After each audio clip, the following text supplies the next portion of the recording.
السلام علیکم ورحمۃ اللہ تعالی وبرکاتہ۔ مرکز اہل سنت جامعہ رضویہ منظر اسلام کے یوٹیوب چینل ہم سبق درس نظامی میں آپ کا خیر مقدم ہے۔ پیارے بچوں، جنہوں نے اب تک ہمارے چینل کو سبسکرائب نہیں کیا ہے وہ ضرور سبسکرائب کر لیں اور بیل آئیکن یعنی گھنٹی بھی بجا دیں تاکہ ہر ویڈیو کی نوٹیفیکیشن اطلاع اپلوڈ کرتے ہی آپ تک پہنچ جائے، اور اپنے ساتھیوں سے بھی شیئر کرنا نہ بھولیں تاکہ ان کو بھی فائدہ حاصل کرنے کا موقع ملے، اور بات پسند آئے تو لائک بھی کیا کریں اور اپنے قلبی تأثر کو ضرور کمنٹ کر کے بتائیں۔ بسم اللہ الرحمن الرحیم۔ باب النساء الکاسیات العاریات المائلات الممیلات۔ یہ باب ہے ان عورتوں کے بارے میں جو عورتیں کپڑے پہنے ہوئے ہیں پھر بھی ننگی ہیں اور حق سے منحرف ہیں اور حق سے منحرف کرنے والی ہیں۔ المائلات حق سے منحرف، حق سے الگ، الممیلات اور حق سے دور کرنے والی، حق سے الگ کرنے والی۔ اس باب میں امام مسلم علیہ الرحمت والرضوان ان عورتوں کا ذکر لائیں گے اور احادیث ایسی عورتوں کے بارے میں لے کر آئیں گے جو عورتیں کپڑے بھی پہنتی ہیں لیکن ان کو پھر بھی عاریات یعنی ننگا کہا گیا ہے کہ وہ عورتیں ننگی ہیں۔ تو کپڑے پہننے کے بعد بھی وہ ننگی ہیں، تو اس کا مطلب کیا ہے؟ محدثین نے الگ الگ اس کا مطلب بتایا۔ کچھ حضرات نے تو یہ بتایا کہ کپڑے پہننے کے بعد بھی ننگی ہیں، اس کا مطلب یہ ہے کہ کپڑے اتنے چھوٹے پہنتی ہیں کہ وہ ان کا آدھا جسم تو چھپتا ہے اور آدھا جسم ان کا چھپتا ہی نہیں ہے، تو وہ کاسیات بھی ہیں اور یعنی کپڑے پہننے والی بھی ہیں اور ننگی بھی ہیں۔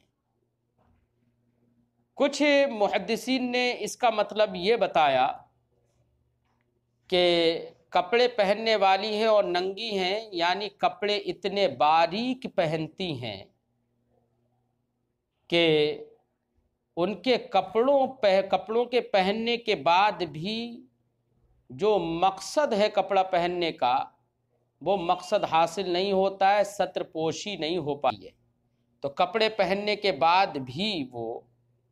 ایسی ہی عورتوں کی طرح ہیں جیسے کہ وہ ننگی ہوں، ان کے ستر نہیں چھپتے۔ ایسے ہی بعض محدثین نے اس کا مطلب یہ بتایا کہ کپڑے اتنے تنگ پہنتی ہیں کہ کپڑے پہننے کے باوجود ان کے نشیب و فراز نظر آتے ہیں، تو یہ ایسے ہی ہے جیسے کہ انہوں نے کپڑے ہی نہیں پہنے، اتنے تنگ کپڑے پہنتی ہیں۔ نبی کریم صلی اللہ علیہ وسلم نے ایسی عورتوں کے لیے فرمایا ہے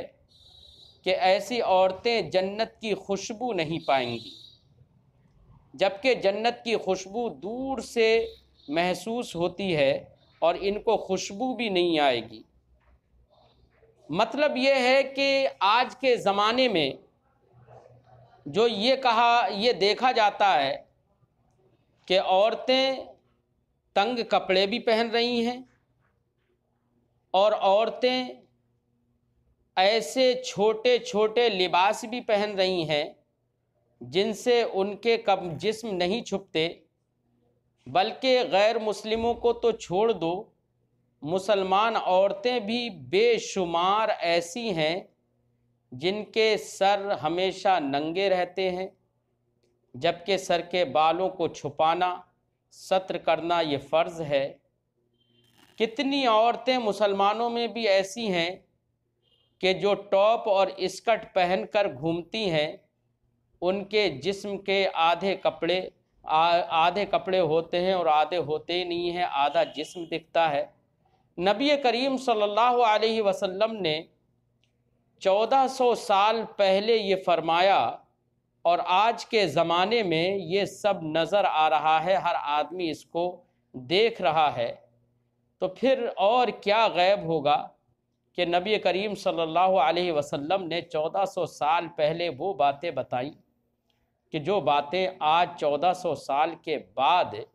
نظر آ رہی ہیں۔ سرکار کا ہر فرمان، ہر قول سرکار کا صادق آتا ہوا نظر آ رہا ہے۔ اسلام کی حقانیت پر ایک یہ بہت بڑی دلیل ہے کہ نبی کریم نے جو فرمایا وہ حق ہے۔ اور دوسری اس سے یہ بھی استدلال کیا جا سکتا ہے کہ نبی کریم صلی اللہ علیہ وسلم نے اتنے سال کے بعد آنے والے حالات کو سرکار نے 1400 سال پہلے بتا دیا، تو یہ سرکار دو عالم صلی اللہ علیہ وسلم کے علم ما کانا وما یکون پر ایک بہترین دلیل ہے۔ بعض محدثین نے یہ بھی مطلب بتایا کہ کاسیات عاریات ہیں، یعنی کپڑے پہننے کے باوجود ننگی ہیں، یعنی اچھے اچھے کپڑے پہنتی ہیں، اور کپڑے پہننے کے بعد جو پریشان حال لوگ ہیں، پریشان حال عورتیں ہیں، ان کے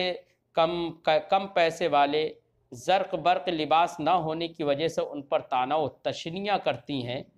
اور ان پر الفاظ کستی ہیں، تو ایسے بولنے والی عورتیں مراد ہیں اس سے کاسیات عاریات سے، کہ یہ عورتیں اگرچہ کپڑے پہنتی ہیں لیکن اپنے عمل کے لحاظ سے یہ ننگی ہیں۔ بعض محدثین نے یہ بھی معنی بتایا کہ کپڑے پہننے والی عورتیں کپڑے خوب پہنتی ہیں لیکن گناہوں میں اتنی ملوث ہیں کہ طرح طرح کے گناہ کرتی ہیں، عبادت الہی سے دور رہتی ہیں،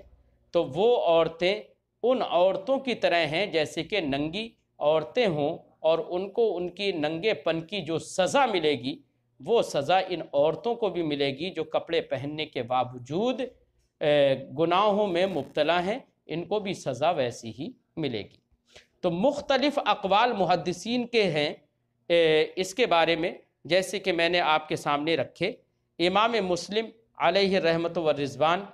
اس باب میں جو احادیث لے کر آئیں گے ان احادیث کا مطلب یہی ہوگا جو میں نے خلاصہ باب کے طور پر بیان کر دیا۔ حدثنی زہیر ابن حرب، امام مسلم فرماتے ہیں مجھ سے حدیث بیان کی زہیر ابن حرب نے، قال انہوں نے کہا حدثنا جریر، ہم سے حدیث بیان کی جریر نے، عن سہیل ابن ابی صالح، وہ روایت کرتے ہیں سہیل ابن ابی صالح سے، وہ روایت کرتے ہیں عن ابی، اپنے والد صالح سے، وہ روایت کرتے ہیں عن ابی ہریرہ، حضرت ابو ہریرہ رضی اللہ تعالی عنہ سے، قال حضرت ابو ہریرہ رضی اللہ تعالی عنہ نے ارشاد فرمایا، قال رسول اللہ صلی اللہ تعالی علیہ وسلم، رسول اللہ صلی اللہ علیہ وسلم نے ارشاد فرمایا، صنفان من اہل النار، سرکار نے ارشاد فرمایا جہنمیوں کی دو قسمیں ہیں، صنفان من اہل النار، جہنمیوں کی دو قسمیں ہیں، لم اراہما قوم معہم، لم اراہما، ایسی دو قسمیں ہیں لم اراہما، جن دو قسموں کو میں نے نہیں دیکھا، ہیں وہ جہنمیوں کی قسمیں۔ کون سی؟ تو سرکار فرماتے ہیں قوم معہم سیات، ایک تو وہ ظالم و جابر لوگ جن کے ساتھ کوڑے ہوتے ہیں، سیات کوڑے، سوت کی جمع ہے، یہ سوتن کا معنی کوڑا ہوتا ہے، سیات اس کی جمع، قوم معہم سیاتن، ایک تو وہ لوگ جن کے ساتھ کوڑے ہوتے ہیں، کیسے کوڑے؟ کا اذناب البقر، بیلوں کے دموں کی طرح، یضربون بها الناس، ان کوڑوں سے لوگوں کو مارتے ہیں۔ یعنی سرکار نے فرمایا کہ جہنمیوں میں سے دو لوگ ایسے ہیں جن میں سے ایک تو یہ کہ جو لوگوں پر ظلم و زیادتی کرتے ہیں، جبر و تشدد کرتے ہیں، ایسے لوگ بھی جہنمی ہیں جو کوڑوں سے مارتے ہیں۔ اور دوسری قسم بتائی سرکار نے، وَنِسَاءٌ کاسیاتٌ عاریاتٌ ممیلاتٌ مائلاتٌ، ایسی عورتیں ہیں دوسری قسم کی کہ جو عورتیں کپڑے پہنی ہوئی ہیں، عاریات اور ننگی ہیں، ممیلات جو حق سے انحراف کروانے والی ہیں، دوسروں کو بھی ہر حق سے دور کرتی ہیں، مائلات اور جو خود بھی حق سے منحرف ہیں، رؤوسہن کاسنمۃ البخت المائلہ، اسنمۃ البخت بختی اونٹ، بختی اونٹوں کی جو کوہان ہوتی تھی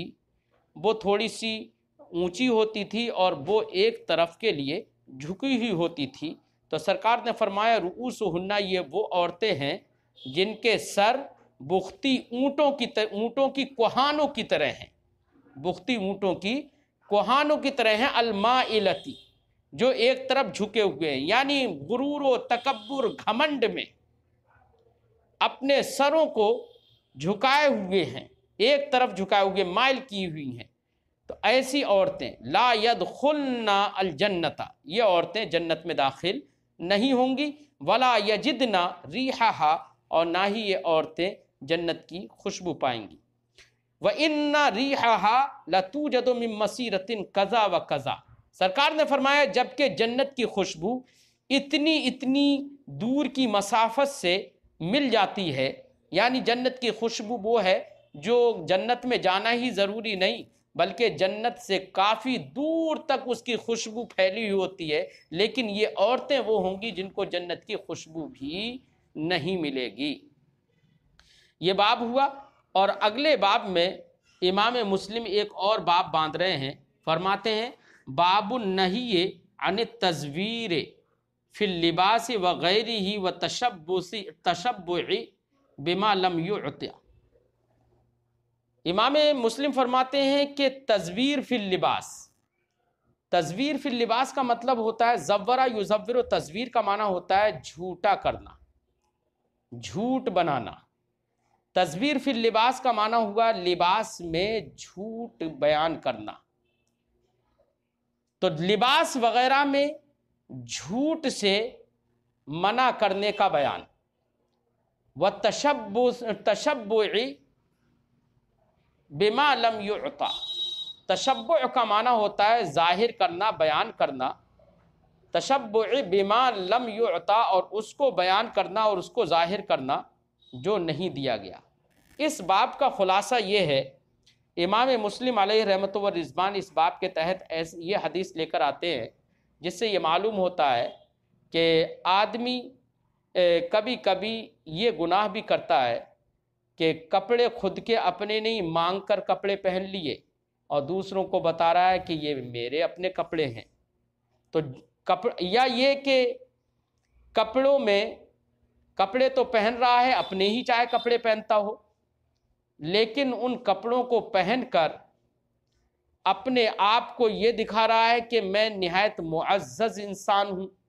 نہایت معزز انسان ہوں، یعنی لبادہ تو پہن لیا ہے بہت اچھے لوگوں کا اور اندرونی طور پر نہایت گھٹیا ہے، تو یہ مراد ہے تزویر فی اللباس سے۔ اور بعض محدثین نے یہ بھی فرمایا کہ یہاں پر تزویر فی اللباس سے وہ گواہ مراد ہیں جو گواہ قاضی کے سامنے گواہی دینے کے لیے، جھوٹی گواہی دینے کے لیے جاتے ہیں اور اچھے عمدہ نیک لوگوں کے کپڑے پہن لیتے ہیں تاکہ قاضی یہ سمجھے کہ یہ جھوٹا آدمی نہیں ہے، یہ تو اچھا آدمی ہے، حالانکہ وہ جھوٹی گواہی دینے کے لیے گیا ہے۔ تو تزویر فی اللباس سے یہ مراد ہے۔ اور وتشبع بما لم یعطا، اس سے مراد یہ ہے کہ تشبع یعنی وہ چیز ظاہر کرنا جو نہیں دی گئی۔ مثلا میرے گھر والوں نے مجھے کوئی چیز ایسی ہے جو نہیں دی، لیکن میں اپنے گھر والوں کی بڑائی کرتے ہوئے لوگوں سے بتاؤں مجھے یہ دیا، وہ دیا، مجھے ایسا کر دیا، ویسا کر دیا۔ بیوی کو شوہر نے کوئی چیز ایسی ہے جو نہیں دی، لیکن بیوی دوسری عورتوں کے درمیان پھر بھی یہ کہہ رہی ہے مجھے یہ کرتے ہیں، وہ کرتے ہیں، مجھے ایسا دیتے ہیں، ویسا دیتے ہیں، مجھے یہ دلاتے ہیں، مجھے شاپنگ کراتے ہیں، یہ کراتے ہیں، ہزار باتیں بتا دینا۔ تو جو نہیں دیا گیا ہے اس کو ظاہر کرنا، اس کو بیان کرنا، یہ بھی گناہ ہے اور یہ بھی ایک جھوٹ ہے۔ اس کو بیان کرنے کے لیے، اس کو بتانے کے لیے امام مسلم علیہ رحمۃ و رضوان نے یہاں پر یہ باب باندھا ہے۔ فرماتے ہیں حدثنا محمد بن عبد اللہ بن نمیر ہم سے حدیث بیان کی محمد ابن عبداللہ ابن نمیر نے، قال انہوں نے کہا حدثنا وکی، ہم سے حدیث بیان کی وکی نے اور عبدہ نے، دونوں نے عن ہشام، دونوں نے روایت کی ہے ہشام سے، انہوں نے روایت کی ہے اپنے والد سے، اور عن عائشہ انہوں نے روایت کی ہے حضرت عائشہ صدیقہ رضی اللہ تعالی عنہا سے۔ وہ فرماتی ہیں کیا ان امرأۃ قالت یا رسول اللہ اقول ان زوجی اعطانی ما لم یعطنی، یا رسول اللہ میرے شوہر نے، اقول میں کہتی ہوں کہ میرے شوہر نے وہ دیا ہے، میرے شوہر نے، ان زوجی اعطانی، میرے شوہر نے مجھے وہ دیا ہے، ما لم یعطنی، جو وہ انہوں نے مجھے نہیں دیا۔ یا رسول اللہ میرے شوہر نے جو مجھے نہیں دیا ہے اور میں کہتی ہوں کہ میرے شوہر نے وہ مجھے دیا ہے، کیا میں یہ کہہ سکتی ہوں؟ یہ سرکار سے صاحبہ نے پوچھا۔ فقال رسول اللہ صلی اللہ علیہ وسلم، تو رسول اللہ صلی اللہ علیہ وسلم نے ارشاد فرمایا المتشبع بما لم یعطى کاللابس ثوب زور، سرکار نے فرمایا جو نہیں دیا گیا ہے اس کو ظاہر کرنے والا اور اس کو بیان کرنے والا کہ ہاں یہ مجھے دیا گیا ہے، یہ اس کپڑے کی پہننے والے کی طرح ہے جس نے جھوٹا کپڑا پہن لیا ہو۔ جھوٹا کپڑا پہن لیا یعنی وہ جھوٹ بول رہا ہے۔ جھوٹا کپڑا پہننے کا مطلب یہ ہے، جیسے کہ میں نے بتایا کہ جھوٹے کپڑے پہننے سے مراد وہ گواہ بھی ہیں، بعض محدثین نے فرمایا کہ وہ گواہ ہیں، کہ جو گواہ اچھے لوگوں کے لباس اور کپڑے پہن کر قاضی کے سامنے پہنچ جائے، یہ ظاہر کرنے کے لیے کہ قاضی یہ سمجھے کہ یہ اچھا آدمی ہے، یہ تو جھوٹ بول نہیں رہا ہوگا، جبکہ وہ جھوٹی گواہی دینے کے لیے گیا۔ تو ایسے جھوٹے کپڑے پہننے والے کی طرح ہے، جیسے گناہ ایسے آدمی پر ہے ویسے ہی گناہ اس شخص پر یا اس عورت پر بھی ہے جس کے شوہر نے اس کو نہیں دیا، اور پھر عورتوں کو بتاتی ہے کہ میرے شوہر نے یہ دیا ہے، یہ دیا ہے، اپنی بڑائی اور اپنے شوہر کی بڑائی بیان کرتی ہے۔ تو یہ بھی گناہ ہے اور گناہ کبیرہ ہے۔ حدثنا محمد بن عبداللہ ابن نمیر، ہم سے حدیث بیان کی محمد ابن عبداللہ ابن نمیر نے، قال انہوں نے فرمایا حدثنا عبدۃ، ہم سے حدیث بیان کی عبدہ نے، انہوں نے کہا حدثنا ہشام، ہم سے حدیث بیان کی ہشام نے، عن فاطمہ، انہوں نے روایت کی ہے فاطمہ سے، وہ روایت کرتی ہیں عن اسما سے، جاءت، وہ کہتی ہیں کہ جاءت امرأۃ الی النبی صلی اللہ علیہ وسلم، کہ ایک عورت نبی کریم صلی اللہ علیہ وسلم کی بارگاہ میں آئیں، فقالت، تو انہوں نے کہا ان لی ضرۃ،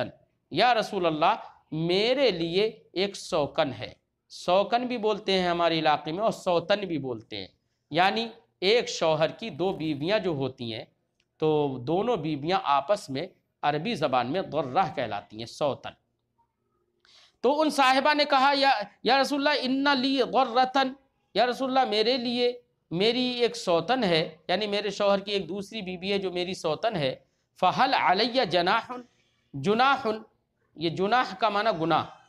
فہل علی جناح ان اتشبع من مال زوجی ما لم یعطنی، تو یا رسول اللہ کیا میرے اوپر گناہ ہوگا یہ اس میں کہ میں بیان کروں شوہر کے مال سے وہ بیان کروں ما لم یعطنی، جو شوہر نے مجھے نہیں دیا، یعنی میں اپنی سوتن سے یہ کہہ دوں کہ میرے شوہر نے مجھے تو یہ دیا ہے وہ دیا ہے۔ تو سرکار دو عالم صلی اللہ علیہ وسلم سے یہ پوچھا کہ ظاہر بات ہے عورتوں میں جو سوتن ہوتی ہیں ان میں آپس میں خلش تو رہتی ہے کہ ایک شوہر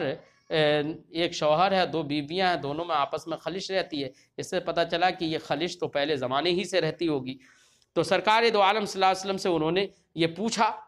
اب پوچھنے کے بعد انہوں نے یہی پوچھا، یہی معلوم کیا کہ یا رسول اللہ اگر میں اپنی سوتن سے یہ کہہ دوں کہ شوہر نے مجھے یہ دیا ہے وہ دیا ہے، یہ خرید کے دیا وہ دیا اور مجھے دیا نہیں ہے، صرف یہ مقصد کیا ہوگا؟ مقصد یہ ہوگا تاکہ سوتن کو جلن ہو، پریشانی ہو، تکلیف ہو، اس لیے